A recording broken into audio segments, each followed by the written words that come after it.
UP की सियासत में एक बार फिर से अमेठी को लेकर चर्चा गर्म है। सोनिया गांधी के दामाद और प्रियंका गांधी के पति रॉबर्ट वाड्रा को अमेठी से चुनाव लड़ाने की तैयारी है। वाड्रा ने उत्तर प्रदेश के अमेठी से चुनाव लड़ने की इच्छा जताई है। हालांकि कांग्रेस की ओर से अभी इसे लेकर कोई भी घोषणा नहीं की गई है। इसके अलावा अमेठी और रायबरेली जैसी गांधी परिवार का गढ़ कही जाने वाली सीटों पर कांग्रेस ने अभी तक उम्मीदवार भी खड़ा नहीं किया है। सोनिया गांधी के राज्यसभा में जाने के बाद से कयास लगाए जा रही हैं कि रायबरेली सीट से प्रियंका गांधी चुनाव लड़ सकती हैं। राहुल गांधी ने वायनाड से तो नामांकन कर दिया है, लेकिन अमेठी से वह लड़ेंगे या नहीं, इस पर भी कोई संकेत नहीं दिया गया है। इस पर भी अधिक जानकारी के साथ उत्तर प्रदेश संपादक बने हुए हमारे साथ राघवेंद्र जी। राघवेंद्र सर, जिस तरह से देखा जाए रॉबर्ट वाड्रा, जो कि कहीं ना उनका फेस दिखता है, ना कहीं वो दिखते हैं, ना कहीं नजर आते हैं, ना किसी रैली में पहुंचते हैं, ना किसी मंच पर दिखते हैं, और रॉबर्ट वाड्रा को अगर उतारने की कोशिश की जा रही तो शायद ये अमेठी है, पुराना वाला अमेठी नहीं है कि अगर हम बात करें 1985 के 1975 या 1995 वाला पे जो अमेठी है, अब लोग जागरूक हो गए हैं, अब लोग वो परिवारवादी चीजों को नहीं रखते हैं। शायद इसी वजह से रायबरेली से भी कहीं ना कहीं खतरा महसूस हुआ। सोनिया गांधी को तो राज्यसभा पहुंच गई। अब हालांकि प्रियंका गांधी का खाता या खुले ना खुले वो अलग बात है, लेकिन अमेठी से रॉबर्ट वाड्रा को उतारना कहां तक सही निर्णय है? क्या रॉबर्ट वाड्रा अगर उतरते हैं और हारते हैं तो शायद उनका भविष्य में कभी भी राजनीति में तो नहीं चमकेगा? लगातार हम अपने संपादक से कोशिश कर रहे हैं। यूपी की अमेठी सीट को लेकर चर्चा गर्म है। यहां पर कहा जा रहा है कि अमेठी से रॉबर्ट वाड्रा यानी कि प्रियंका गांधी के पति रॉबर्ट वाड्रा इस सीट से चुनाव लड़ सकते हैं, ऐसी संभावनाएं जताई जा रही हैं।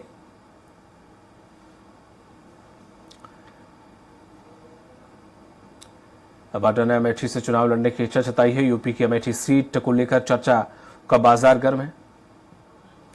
एक बार फिर से हमारे साथ जुड़ गए हैं उत्तर प्रदेश संपादक राघवेंद्र त्रिपाठी। त्रिपाठी जी, जिस तरह से देखा जाए कि कहा यह जा रहा है कि रॉबर्ट वाड्रा अमेठी से चुनाव लड़ सकते हैं, आज की अमेठी और 1975 अमेठी नहीं है। लोग जागरूक हुए हैं, लोग समझते हैं, अब वो परिवार की विरासत को आगे ढोते नहीं है।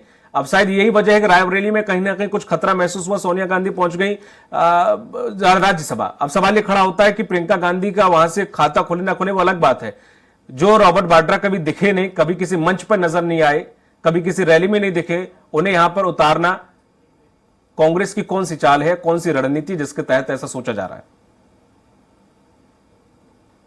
देखिए दीपक जी, कांग्रेस के सामने बड़ी दुविधा की स्थिति है। वह रायबरेली सीट पर किसी और को उतारना भी नहीं चाहती है और चाहती है गांधी परिवार के कब्जे में यह सीट रहे, चाहे अमेठी हो या रायबरेली हो।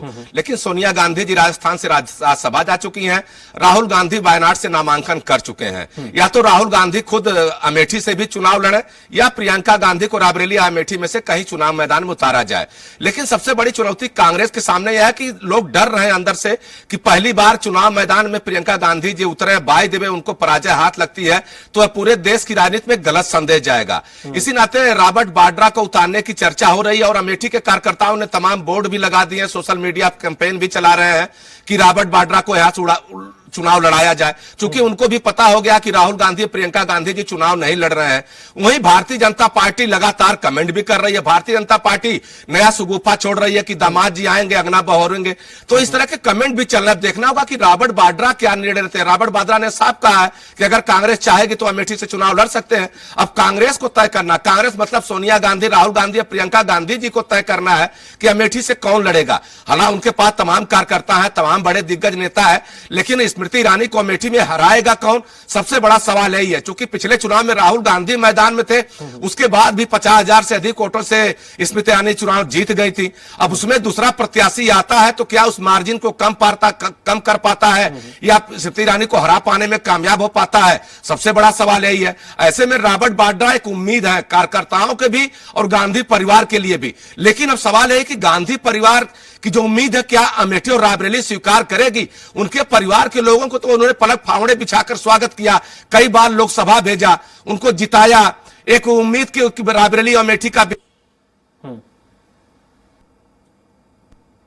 किया भी, लेकिन जनता को भी विकास चाहिए। अब नाम के आधार पे आप बहुत दिन तक सियाही कर सकते हैं। एक जमाने में फूलपुर जवाहरलाल नेहरू जी की सीट हुआ करती थी, प्रयागराज भी जवाहरलाल नेहरू जी की सीट हुआ करती थी, लेकिन धीरे धीरे समीकरण बदले, वहां पे समाजवादी पार्टी और बसपा का कब्जा होता गया, भारतीय जनता पार्टी का कब्जा है। तो ऐसे में देखना होगा कि कांग्रेस किस रास्ते पर चलती है, किसे उम्मीदवार बनाती है। अगर लोकल कार्यकर्ताओं को बहुत मौका नहीं मिलता है तो अंदर खाने कहीं कहीं नाराजगी भी रहती है कि हम जमीन तैयार करें और गांधी नेहरू परिवार के किसी व्यक्ति को जिताकर संसद भेज दे, उससे उनका भला नहीं होने वाला, उनमें उत्साह की भी कमी आती है। अब प्रदेश नेतृत्व ने जो प्रस्ताव बनाकर भेजा है उसमें प्रियंका गांधी को चुनाव लड़ाने की बात कर रहा है, लेकिन जो कल बात छन के आई है, रॉबर्ट वाड्रा खुद सोशल मीडिया पे आए हैं कि अगर वो अमेठी में उनको आदेश मिलता तो अमेठी से चुनाव लड़ सकते हैं। अब देखना होगा कांग्रेस क्या करती है, लेकिन इतना जरूर है अमेठी रायबरेली अगर कांग्रेस के हाथ से जाती है उत्तर प्रदेश में तो तय मानिए आने वाले विधानसभा चुनाव में भी, आने वाले लोकसभा चुनाव में कांग्रेस के लिए अपनी जमीन तलाश पाना उत्तर प्रदेश में बहुत कठिन होगा। खास तौर से प्रियंका गांधी और राहुल गांधी को इन दोनों सीटों को लेकर गंभीर होना पड़ेगा, क्योंकि यह विरासत की सीट है, लोगों की उम्मीदें आपसे हैं, लोग आपसे भावनात्मक रूप से जुड़े भी हैं। अगर उन्हें इसी तरह छोड़ देंगे तो आने वाले दिनों में इसके परिणाम बहुत अच्छे नहीं आने वाले। जी, तमाम जानकारी साझा करने के लिए सर आपका बहुत बहुत शुक्रिया।